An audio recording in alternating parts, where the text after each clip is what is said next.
The story you are about to hear is true. Only the names have been changed to protect the innocent. Fatima Cigarettes, best of all long cigarettes, brings you Dragnet.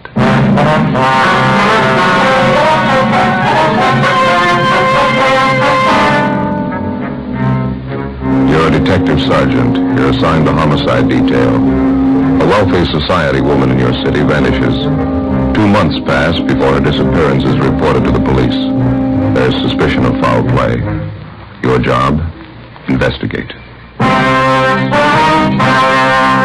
Webster's Dictionary. Definition of the word compare. Compare. Examine for purpose of discovering resemblance or difference. Now, let's compare Fatima with any other king-size cigarette. The resemblance. Fatimas are the same length as other king-size cigarettes, 85 millimeters. Fatima has the same circumference, 1 1/64 inches around. And Fatima filters the smoke exactly the same long distance as other king-size cigarettes. The difference. In Fatima, the difference is quality. You see, Fatima contains the finest domestic and Turkish tobaccos superbly blended to make Fatima extra mild. You get all the advantages of extra length plus Fatima quality, which no other king-size cigarette has. So compare Fatima yourself. Your first puff will tell you... Ah, that's different. Yes, in Fatima, the difference is quality. Buy Fatima. Best of all long cigarettes.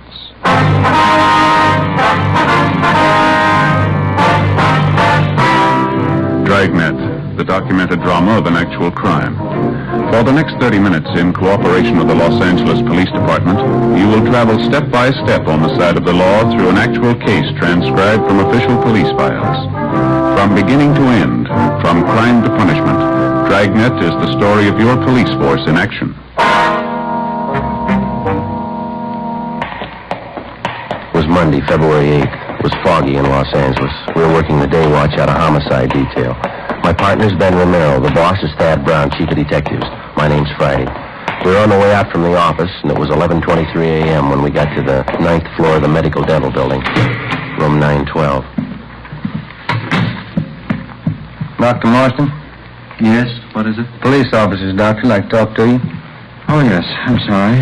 Daydreaming, I guess. I didn't hear you come in. My name's Friday, doctor. This is my partner, Sergeant Romero. How do you know? How do you do, gentlemen? Yes, sir. It's about the missing persons report on your wife. You filed it yesterday. Yes, that's right, Sergeant. Certainly glad you came. I'd like to have this whole thing straightened out as quickly as possible. I want my wife back with me. Well, we'll do everything we can, doctor. There's a few things we'd like to have you straighten out for us, if you will. I thought I made it pretty clear in that report I filed yesterday. What is it you have a question about? I've got a copy of the report right here. Says your wife disappeared December 9th. That's a little over 2 months ago, Doctor. Yes, that's correct. December 9th, Sunday night. We were out having dinner, and we had a little argument, and Louise left. I didn't hear from her until the following Friday. That's when she wrote me the first letter. It was from New York. Well, weren't you a little alarmed to find out your wife had left you and gone east? Well, I wasn't too happy about it, but we'd had a few arguments before. Always figured it did both of us good if Louise got away for a little while. Well, I wasn't particularly worried. She has friends in New York. Would you care for a cigarette? Not right now, thank you, doctor. I've got a light for you. Thank you. I understand your wife didn't stay with her friends this trip, Doctor. No, apparently she didn't. However, I wasn't too concerned. She wrote me letters twice a week, and then she wrote Stanley. That's our son. He's in military school. Louise wrote to him regularly, too. And the last letter you got from your wife was about 2 weeks ago. Yes, sir, exactly 2 weeks ago. It had the same postmark on it, New York. Well, have you any idea at all where she was staying back there? That's a strange part of it, Sergeant. Louise didn't put a return address on any of the letters. I inquired of some of our friends back there, but none of them had seen her. Well, I suppose she was staying at a hotel. I don't know which one, though. What about those letters, Doctor? Now, you're sure that they're in your wife's handwriting? You don't think they could be forgeries, do you? It's possible, but I don't think so, Sergeant. I know my wife's handwriting. Do you have all the letters with you, sir? Yes, I'll have my secretary get them before you leave. She's out to lunch now. Oh, excuse me, please. Go ahead. Yes, Dr. Marston. Well, Miss Taylor. Oh, yes, I'm glad you reminded me. Thank you. I'm sorry, officers. There's a denture I have to have ready for one of my patients by this afternoon. Would you mind if I go ahead and work on it while we talk here? No, it's perfectly all right, Doctor. You go right ahead. Do you mind stepping in the lab back here? All right, fine. Go ahead, man. I'm sorry to interrupt everything like this. I do have to have this denture ready, though. We understand. Doctor, you say the night your wife Louise disappeared, the two of you had an argument? Yes, that's correct. We were having dinner out at our country club, and I guess Louise had too many cocktails. She gets in a nasty mood when she drinks too much. I asked her to stop drinking. She flared up and walked out of the place. Did anyone besides yourself see her leave? Oh, there's 2 or 3 couples, friends of ours. When I found out Louise had gone off to New York, I thought, well, it was her way of teaching me a lesson. I wasn't too disturbed about it until the letters stopped coming. Well, how about your son, Stanley? Do you know if he's still getting the letters from his mother? No, he's not. I telephoned him up at his school. He stopped getting letters about the same time I did. Let's see, where did I put that casting ring? Oh, yes, here we are.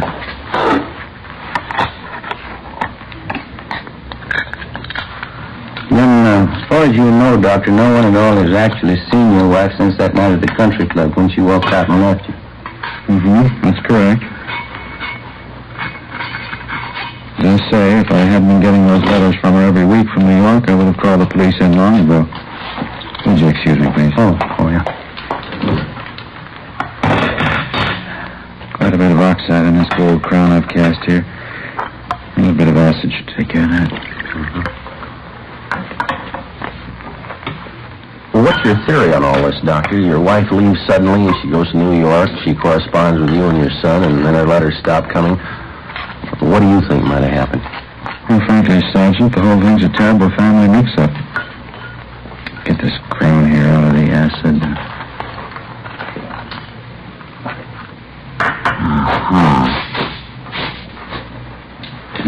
Well, how do you mean, Doctor, a family mix-up? Well, just that. There's only one reason for Louise disappearing the way she has. Money. Money and that stepfather of hers. Say, would you switch on that small motor there, Sergeant? I've got to polish up this crown and get it in shape. Oh, yeah. Sure. Thank you.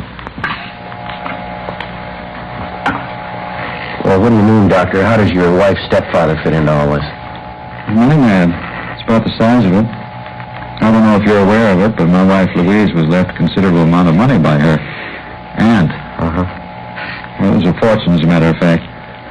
Louise's stepfather has always been trying to get his hands on it. Excuse me again. Sure, go ahead.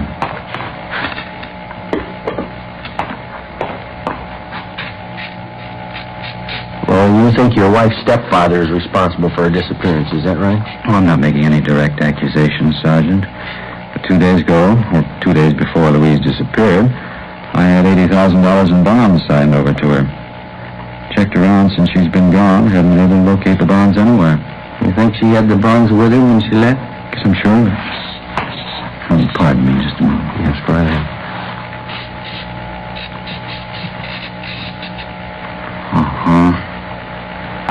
That's a fine cast with sharp margins on it.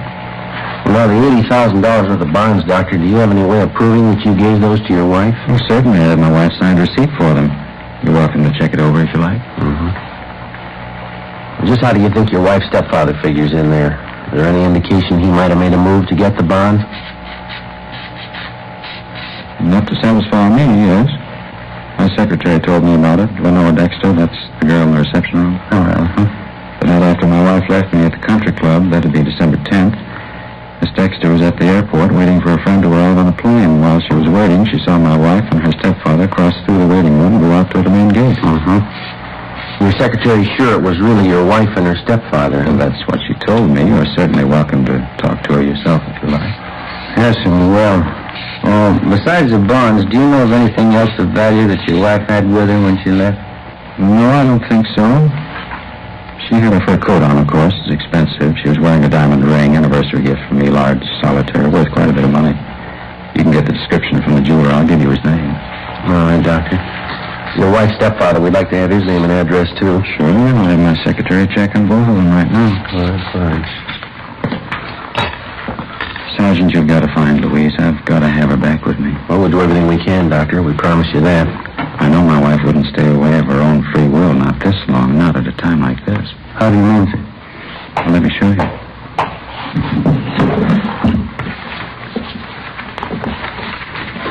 Here it is. This is the final drawing the architect made for us. What do you think of it? Oh, it's very nice. It certainly is. It's got to be our own building.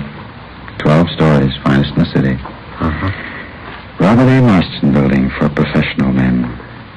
Louise and I have looked forward to it for a long time. I understand. We settled on the final plans a week before she disappeared.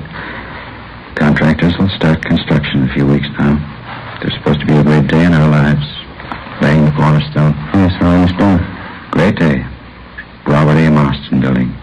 It's a funny thing, isn't it, officers? How's that? Nothing's very great unless there's somebody to share it with. Before we left the office of Dr. Robert Marston, we talked with his secretary, Miss Lenore Dexter. She confirmed the doctor's statement that on the night after Louise Marston had disappeared from the country club, she had seen both Mrs. Marston and her stepfather at the city's international airport. She said she did not follow them. She had no idea of their destination. Dr. Marston gave us the letters his wife had written him during her absence and also his wife's signed receipt for the $80,000 worth of bonds. Each of the letters was postmarked New York, and the dates on them ranged from December 15th to March 24th. Well, Ben and I drove back to the office and put in a call to the home of the missing woman's stepfather, a Mr. William House. Then we went down the hall to the office of Don Meyer, our handwriting expert. We gave him the letters, which supposedly had been written by Mrs. Marston from New York, along with a signed receipt for the bonds and various other exemplars of her handwriting, which we had obtained from her bank. 2:50 p.m. The missing woman's stepfather, William House, arrived at the office. He was a tall, graying man, dignified, well-dressed. It's about time the police started looking into this thing. How long does a person have to be missing before there's an investigation? The missing report was only filed yesterday, Mr. House. If you knew your stepdaughter was gone, why didn't you report it? I've had private detectives working on this for a month. Had them checking everything about the case. How much luck have they had? Frankly, not much. But I still got them working on it. Well, getting back to what we have on hand, Mr. House, how about this statement of Dr. Marston's secretary? She says that she saw you with Mrs. Marston at the international airport the night after she disappeared. It's a lie. I haven't been near that airport in 6 months. It's a lie, and I can prove it. I don't know what Marston's up to, but he isn't going to get away with it. What do you mean with that, sir? I think he's murdered Louise. I think he killed her and buried her somewhere. That's my honest opinion. You sound sure of it. I am sure of it. I knew Marston for what he was the day I met him. He's a fortune hunter, pure and simple. He's after Louise's money, and nothing's going to stop him. Nothing has stopped him.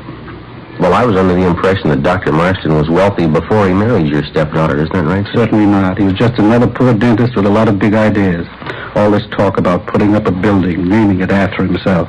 Why, Louise fought him on that constantly. He's some kind of crazy egotist. And what about the $80,000 in bonds he says he signed over to Mrs. Marston? If he told you that, he's a bigger liar than I thought. Well, he gave us a receipt for the bonds. It was signed by his wife. Can you account for that? Frankly, no. Either he got her signature on it by some kind of trick, or he forged it. I'm sure he never had that much money. Those bonds belong to Louise. And what about the letters Dr. Marston got from his wife? You think they were forged, too? I'm positive they were. Don't you see, officer? It's the perfect cover-up for him. Well, one way or the other, it's not going to take us long to find out the truth. Our handwriting man's checking over the letters and the bond receipt now. Can you fill us in at all on Dr. Marston's background, Mr. House? Only since he's been connected with the family, since he married Louise. Say, would you give me a cigarette, please? I went off and left mine at home. Oh, sure. Here you are. Thank you. Thank you. I can't tell you how I feel about it, officer. I'm afraid of that man. I'm deathly afraid of him. I know he's done something terrible to Louise. Well, how can you be so sure of it, Mr. House? You must have some basis for your opinion. I just know, that's all, Sergeant. If Louise had just disappeared and there wasn't any question of money involved, I wouldn't be so anxious about it. But $80,000 worth of bonds, that'd be enough to tempt Marston to murder his own mother. You don't know him like I do. Well, what do you know about him, sir? There must be something concrete. I can tell you this much, officer. Marston's a man who is capable of murder. Now, I'm a sensible man. I don't walk up and down the street looking for murderers. But I know when we've got one in the family. That much you've got to believe. You will believe it. Yes, sir. Excuse me just a minute. I'll get that. Homicide, Friday. Yeah, Don. All right? All of them? All right. Thank you, Doc. Well, that was our handwriting man, Mr. House. Yes? He just finished checking the writing in those letters and on the receipt for the bonds. What'd he say? Forgeries? No, sir, they're genuine, every one of them. As soon as William House left the office, Ben and I began an immediate check of his whereabouts the night after his stepdaughter, Louise Marston, had disappeared. We talked to his friends and associates, members of the staff at the club where he lived. We found a dozen people who backed up House's claim that he was nowhere in the vicinity of the airport the night after Mrs. Marston dropped from sight. We went back and talked with Dr. Marston's secretary, Lenore Dexter. She still insisted that she had actually seen House at the airport with the missing woman. Dr. Marston and the stepfather continued to accuse each other of murder.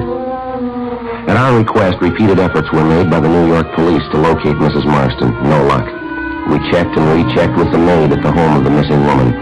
All she could tell us was that Louise Marston never returned home after leaving the country club, and also that she'd been wearing a fur coat and an expensive diamond solitaire ring. A week passed, and then 2 weeks. We stayed on it, but there wasn't much progress. The case of Louise Marston came to a virtual standstill Wednesday, February 24th. Hi, Joe. Morning. Anything new? Yeah, I think we got a break. The Marston case. Oh, what do you got? Maid out of Dr. Marston's home. She called first thing this morning. Said Dr. Marston had a little dinner party out there last night. What about it? One of the people there was Marston's secretary, that Lenore Dexter. Oh, yeah. She was wearing a large diamond ring. Yeah? Maid got a good look at the ring. Mm-hmm. Says it's the same one Mrs. Marston was wearing the night she disappeared.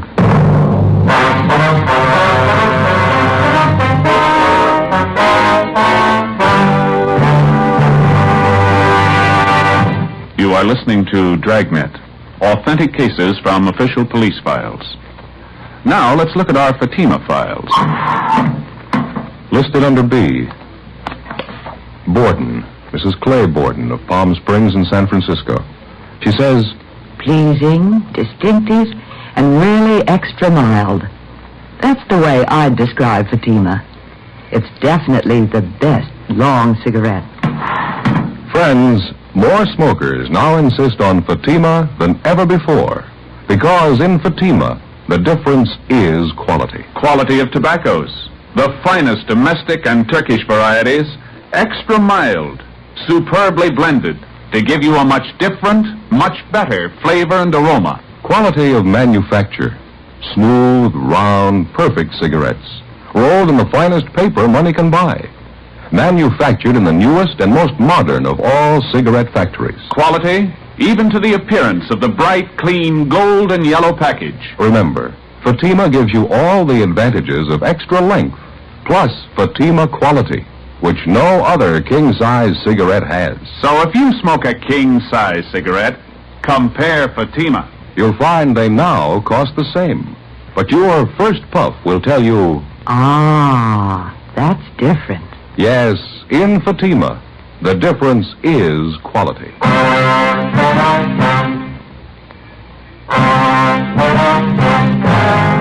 Wednesday, February 24th, 9:15 a.m. Ben and I drove out to the home of Dr. Robert Marston and talked to the maid.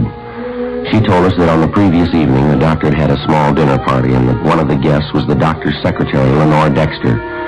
The maid told us that she'd gotten a close look at the diamond ring that Miss Dexter was wearing and that she was sure it was the same ring that the doctor's wife, Louise Marston, had been wearing the night she disappeared. 10:20 a.m. We left the Marston house and headed downtown to the doctor's office in the medical dental building. The office was closed and locked. We got back in the car and drove out Sunset Boulevard to Lenore Dexter's home address. We found the secretary having breakfast alone in her two-room apartment. She explained that on Wednesdays the doctor never opened his office before noon. We questioned her about the dinner party at the doctor's home the night before. We asked her about the diamond ring that she wore at the party.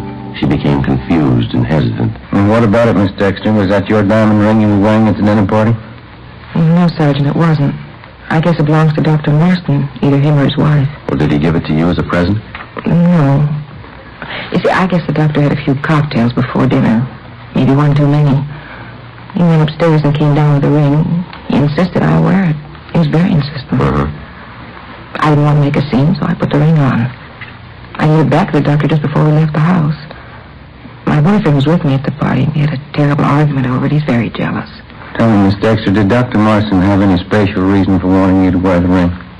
No, he just said he liked me and I was pretty and I ought to have pretty things. My boyfriend didn't like him at all. Had you ever seen that particular diamond ring, Miss Dexter? Before last night? Well, I don't know, Sergeant. I think so. I'm not sure. Well, where do you think you saw the ring before? Mrs. Marston. I think I saw her wearing it once. Was she wearing it the night you were supposed to have seen her at the airport? I don't know what you mean. I didn't notice the ring, but I saw Mrs. Marston at the airport. I'd like to have you think this thing out for yourself, Miss Dexter. Mrs. Marston's been gone for almost 3 months now, and there's a strong possibility that she might have been murdered. You can make up your own mind about it, miss. If you're not involved in that disappearance, I'd advise you to tell us the truth. Might save you a lot of trouble. Miss Dexter? You mean about my seeing Mr. House at the airport with the doctor's wife the night she disappeared? Yes, ma'am, that's right. You sure that's the truth? I didn't want to get involved, Sergeant. I didn't want any part of it. You mean you didn't see Mrs. Marston and her stepfather at the airport that night that you made it all up? I didn't make it up, Sergeant. I swear I didn't. He told me what to say. He said to do it as a favor for him. Who's that, miss? Dr. Marston. We continued to question the secretary, Lenore Dexter. She confessed that Dr. Marston had directed her to tell the story about seeing Louise Marston and her stepfather, William House, at the international airport. It was all a complete lie. She said that Marston had explained that the whole thing was just a practical joke, that it didn't mean anything. When Mrs. Marston was officially reported missing, she thought of going to the police, but Marston had frightened her out of taking any such action. The only other suspicious thing she could recall about Mrs. Marston's disappearance was a conversation between the doctor and his architect, Mr. Harold Whitmore. He was the architect who had planned and designed the projected Robert A. Marston building for professional men. Well, the secretary told us the doctor's conversation with the architect had taken place about a month before Mrs. Marston's disappearance, and that she'd heard the doctor mention to the architect something about New York and a packet of letters. Lenore Dexter was taken downtown, where she gave us a complete signed statement. Ben and I got in the car and drove to the offices of architect Harold Whitmore over on South Hope Street.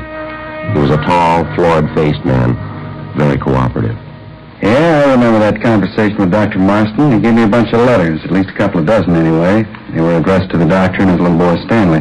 What did he want you to do with the letters, Mr. Whitmore? He asked me if I had any friends in New York, and I said I did. Then he said he was playing some kind of practical joke on his wife and son. He gave me the letters and asked me if I'd send them to a friend in New York and have him mail them back one at a time. You agreed to do that? Yeah, that's right. The letters were all sealed and stamped, all in order the way they were supposed to be mailed. I just sent them back to this friend of mine, Bob Rogers, in New York. Forgot all about it. Mr. Whitmore, how long have you known Dr. Marston? Very long? No, not too long, only in a business way. He wants to put up this office building of his, and I'm handling the job for him. He's sure nuts on the subject. Can't wait till we start construction on the job. I think his life depended on it. You know much about his personal life? Where'd you first meet? Let's see, I think it was around October of last year. He and Mrs. Marston were building a summer place down at Malibu, and I helped out with the plans. The doctor was always hanging around there, helping out with the work whenever he could. That's the only previous contact that you had with him, huh? That's about all, yeah, building the beach house. Dr. Marston thought he had some new ideas about building a new type basement in the place. That's so? Yeah, not a bad job on a cellar for an amateur. Used enough cement on it to sink a battleship. Well, just a second, Mr. Whitmore. Did Dr. Marston cement in the basement while the house was being built? Is that... No, about a couple of months later, around the middle of December, I think. Do you remember the date exactly when he did the cement work? Not exactly. It was about 12th or 13th of December, I think. Yeah, right after his wife disappeared. Wednesday, February 24th, 1:30 p.m. Ben and I picked up Dr. Robert Marston and brought him downtown to the office. We questioned him for an hour and informed him of the evidence against him. Despite the statement of architect Harold Whitmore, the doctor insisted he was innocent of any crime connected with the disappearance of his wife. We contacted the New York Police Department and asked them to check on architect Whitmore's friend, Robert E. Rogers. A special detail of men was dispatched to the summer home at Malibu to see what they could find. Half an hour later, Dr. Robert Marston was placed in a car, and Ben and I drove him to the Malibu home. We continued questioning him during the drive, but he refused to make a statement of any kind. On our arrival at the beach cottage, we found Marston's young son, Stanley, together with a maid and the family butler. We took Dr. Marston downstairs to the basement. The men had a large section of the cement flooring ripped up. They were digging. In the room up above, we could hear young Stanley Marston playing on a toy harmonica.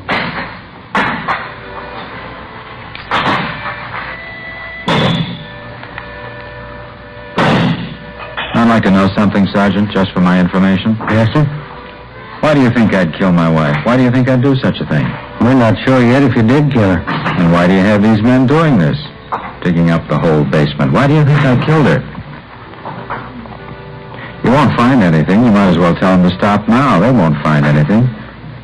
I explained everything to you. Why can't you take my word for it? And you still haven't explained about those letters, why you had them sent to New York, why you had them mailed back here one at a time. Got nothing to do with it. Why can't you believe me? Your wife didn't disappear without a reason, Doctor. We'd like to know what the reason is. I told you a dozen times over. You know what happened. We were at the country club, Louise and I. She was drinking a lot. I told her to lay off. We had an argument. She walked out, that's all. She walked out. I didn't see her anymore. Yes, sir. We'll have it all worked out. Don't worry about it. Why can't that maid look after the boy up there, making all that noise? Why can't you take him out somewhere down to the beach? Romero? Yeah? I'll see you a minute. Oh, yeah, right.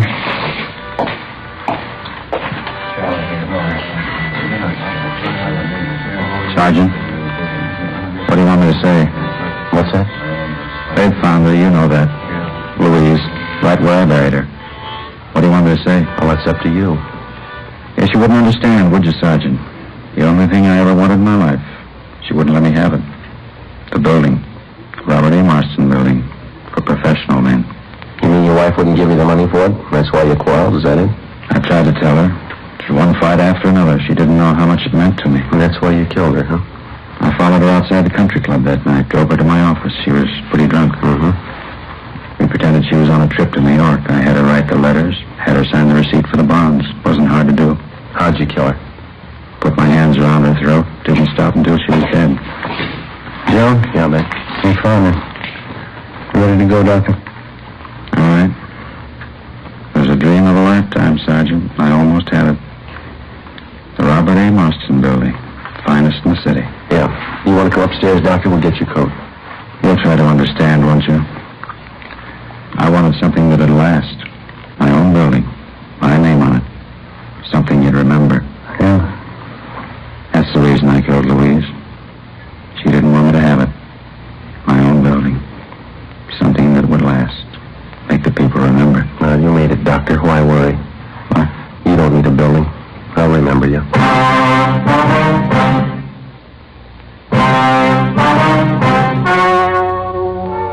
The story you've just heard was true.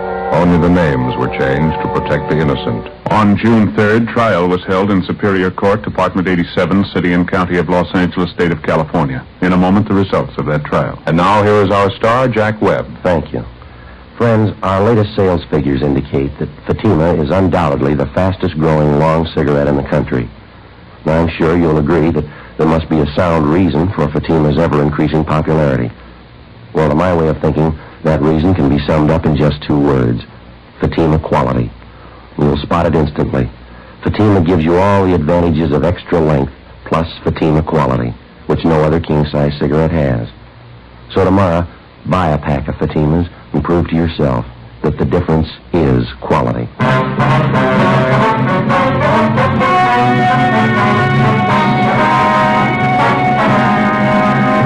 Robert Alexander Marston was charged with murder in the first degree. 10 days after his trial opened in Superior Court, the suspect took his own life in his jail cell by hanging.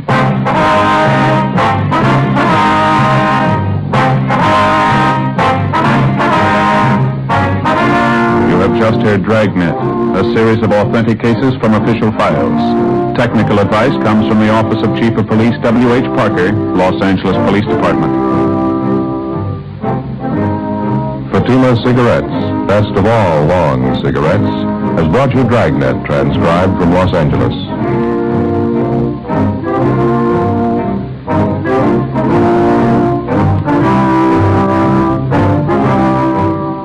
Stay tuned for Counter Spy next of the most NBC stations.